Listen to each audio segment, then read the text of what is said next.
Let me start us off here, if you don't mind. Please take it away.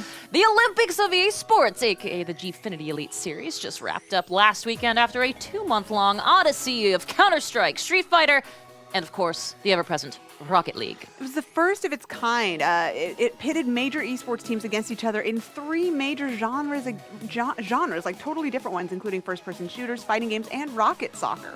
Rocket soccer. Carball. Now, continuing the mainstreaming, and by the way, take a look at this is obviously the rocket ball we're looking at here, but we also got to see that new arena that looked good. Continuing the mainstreaming trend of esports, the series was put up on by Gfinity and picked up by BBC 3 for broadcast. I wonder if that's sort of like ESPN 2.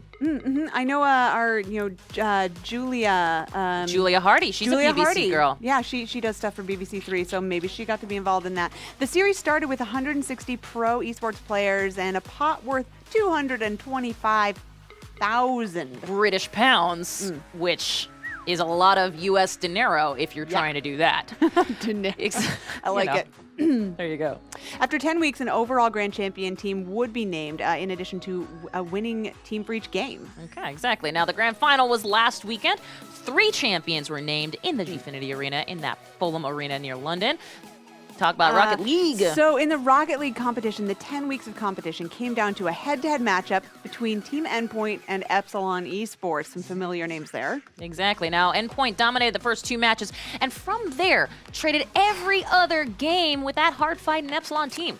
Endpoint took the best of the 6 matches and was awarded the 40,000-pound prize. Exactly, that's okay. I mean, there's a lot of zeros in esports on various sides of the aisle. Now, in the Street Fighter Elite Series Grand Final, that's a mouthful, the final pairing came down to Excel versus Envious, where I forgot that Excel was in this. Sorry. Excel had swept Envious in the semis, but the final came all the way down to a 7th round decider, and Team Excel took the 10,000-pound pot. They probably had all of their teams really organized and fabulously formatted. Hashtag Excel joke. Now, in the CSGO fights, the finals matched up Team Prophecy against Epsilon. Epsilon had previously defeated Prophecy 2-0 in Week 6, and the finals looked a bit like a repeat, with Epsilon crushing Prophecy 3 maps to nothing. Pretty convincingly. Now, with the category winners announced, the overall franchise championship points were tallied. Epsilon Esports announces them grand champ across all 3 games, just barely ahead of Team Envious. A nice little feather in the cap of Epsilon. It meant that they took home both the 40,000-pound pot for CSGO and the 25,000-pound prize for winning the overall championship. Exactly. Now, this sort of interdisciplinary competition, which is a little bit like watching Mayweather against McGregor. Okay, interdisciplinary, although, anyway.